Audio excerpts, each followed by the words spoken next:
Katie here from the Scrappy Sisters, and I am up today with, what day are we up to? In our day 9 in our Scrap September series, and today's prompt is chipboard.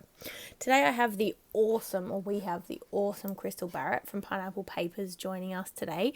She's amazing. She does the best YouTube videos. She just did an awesome series back in July, I think, called Off the Board, and for every day of the month of July, she created something based on something that she pinned on her Pinterest board, which I just thought was brilliant because everybody's pinned a million things on their Pinterest board, and how often do we use them? So I just thought it was a genius series, and she is joining us today, so I can't wait to see what she does with the chipboard prompt.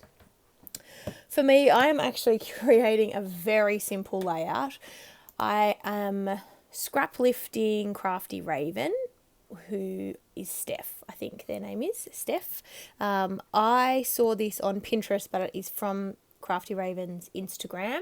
If I remember, I'll link it down below, but it is a straight up scrap lift of her layout, down to the fact that I've even used vellum like she did, because I just thought it was amazing how her layout turned out. So I am using a couple of Maggie Holmes collections. This wood grain is actually from the Open Book collection.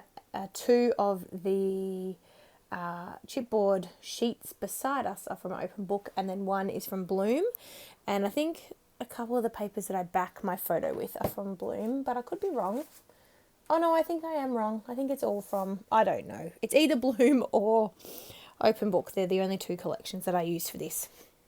And I am literally just sticking down chipboard randomly onto my page, just covering the vellum section.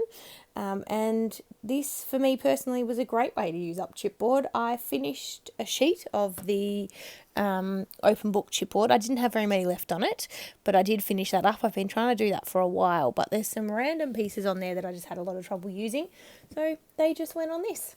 And then I added a few pieces from the Bloom collection as well. So that's what I'm doing now. I am literally sticking chipboard onto my layout, and that is all I do. This took a while to create, only because, it was a lot of sticking down of chipboard, but otherwise it is so simple, but such a great way to use up something that you're having trouble with using. So for me, I do have trouble using chipboard in a lot of large quantities. So this allowed me to use up some random chipboard pieces, and I was super happy about it. I should have probably used the swans from that Bloom collection, because when am I going to use those? But I didn't.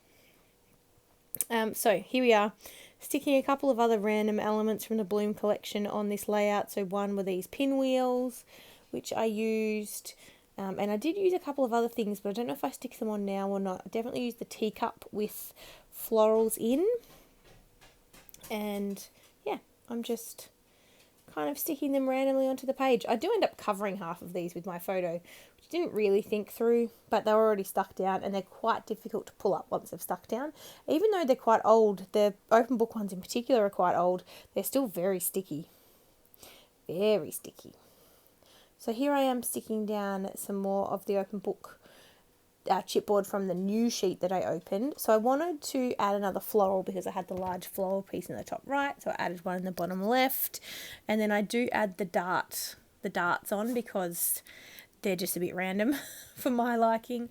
Don't know when else I'd use them, so I stuck them on here. Just adding a couple of pieces into the wreath at the top, and just filling in all the little spaces really, with some of the leaves and some of the love parts and some of the arrows. Just trying to find the smaller pieces now on both of the collections of chipboard. I end up taking one thing off, which you'll see, because it was just a bit much. Adding that love heart. Yeah, so there's not much else I can talk you through this particular part of the process. I hope you guys are enjoying our series so far. We are loving it, and we've had so many awesome people join us.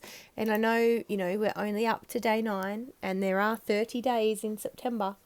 And so there's a lot more videos still to come, and a lot more amazing guests still to come, but it has been so much fun so far. In the description box you will find a link to Crystal's channel, as well as a direct link to her video, And I'll also put a link to the playlist, which has all of our Scrap September videos so far. So the ones that obviously Jess and I have done each day, but also that our special guests have done, because we wanted to keep them all in the one place so we could watch them easy. So I have created that for you guys. So check out the link down below. And hopefully you'll go and check out Crystal, but also all the other amazing guests that have already joined us and the ones that are still to come. So I'm just sort of figuring out where I want to put my photo, and I do end up covering a couple of those big chipboard pieces, which in hindsight I probably didn't need to put chipboard behind there, but I did anyway.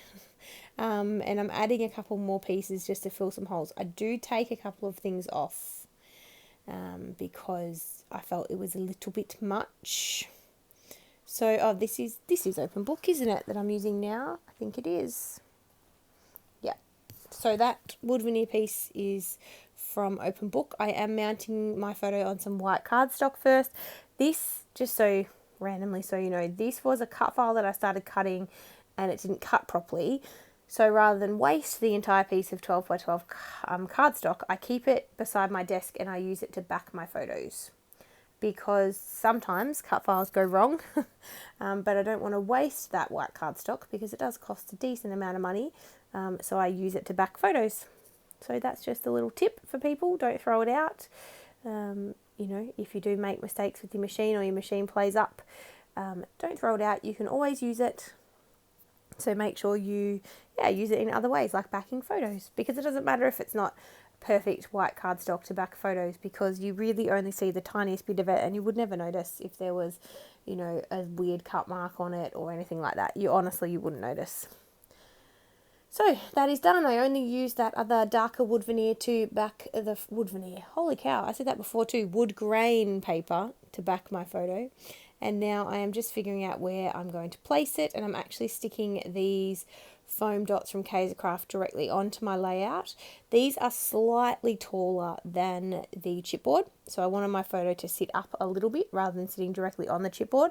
I could have just put some double-sided tape on the back and stuck my photo straight to the chipboard. That would have been totally fine too, but I decided a little bit of dimension is not a bad thing.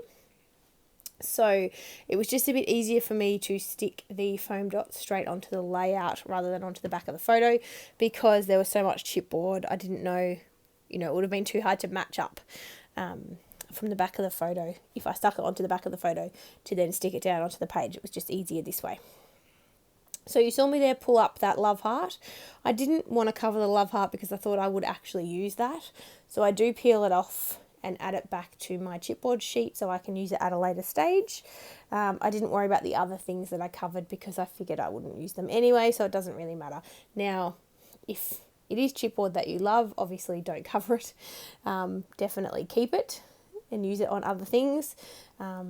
It was difficult to peel up though, so just be a bit careful. So now I am working on my title.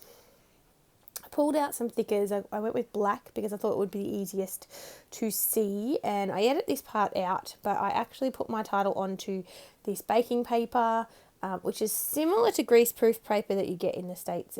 Yeah, it's baking paper here in Australia, and I'm sticking my title onto that, but I do edit this part out, so you'll see my title miraculously appear shortly. But I thought my title might have two parts to it, so I also got these mint and gold thickers out, and I wrote Scrappy Screen Time, and then up in the gold letters I wrote Lincoln loves Scrappy Screen Time. Scrappy Screen Time. Wow, that's difficult to say fast. This is a photo of my son actually watching a video by Virginia Walker, Confessions of a Paper Addict, and he was mesmerized by the video playing. It was very cute. So I took a selfie of he and I. He was just staring at the screen, and then one from behind, so you could see that he was looking at the screen. So yeah, that's the story behind those photos, and they're just fun photos. I mean, I try not to let him watch too much television or kind of computer screens, but it's very difficult in this day and age for him to not watch any screen. Like even just my phone, you know, we FaceTime, my sister and I FaceTime each other quite a lot, and he loves looking at the phone. And Jess and Jack and Tom, but Tom doesn't really talk, but Jess and Jack will talk to him, and yeah, it's very cute. All right, so this part of my layout is when I make a bit of a a mistake, and then I come back and I fix it. I don't know what I was thinking. Well, I do know what I was thinking. I wanted to fill the little holes, and I thought rhinestones would be a good way to do it. So I literally covered this layout with rhinestones. It's a bad idea. But I wanted to leave it in so you could see, I guess, my thought process. And then I pull them all up. I edited out the pulling them all up part, but I thought I'd just leave this part in so I could explain to you where my brain was at. And then you look at it and go, wow, it doesn't look so bad on camera, but in real life it was way too much. So it might have been different with enamel dots. I don't know. But it was way too much. So I'm literally sticking them everywhere. Everywhere. As well as all around the title. Everywhere. What was I thinking? I mean, everybody loves bling, but this is a little much. So yes, you'll see me then come back in a second and take them off. I did have to send a photo to my sister and I said, the bling's too much, right? And she's like, way too much. So I did take them off. I was going to anyway, but I did take them off. So here I am now peeling them off. I'm pretty sure I edit this part out. I hope I do. Maybe I don't. Oh, I might not. You might have to watch me go backwards. Take them all off. So I don't waste them. I do stick them back on to the, what do you call it? Acetate. Is that what it's called? The plastic that it came off. Anyway, I do keep it. I don't waste it. I don't throw it away. So rest assured, they don't just go in the bin. I will reuse them. But I did peel them all off. I should have edited this part out, but it was a very quick video, so I didn't. I left it in. And I do just create 3 little clusters of 3 rhinestones. And I thought that's subtle. It adds a little bit of bling, but it isn't too overwhelming. So that's what I'm doing. And then I'm finished. That's it. That's the whole layout. I don't do any splatters. I don't do anything else. We're done. So make sure you go and check out Crystal's video and anybody else's in the sort of the month before that you've already seen. And yeah, we'll link the playlist. I hope you guys like it. Thank you so much for joining us this September. We're loving this so far, and we will see you in tomorrow's video. All right, guys. Bye.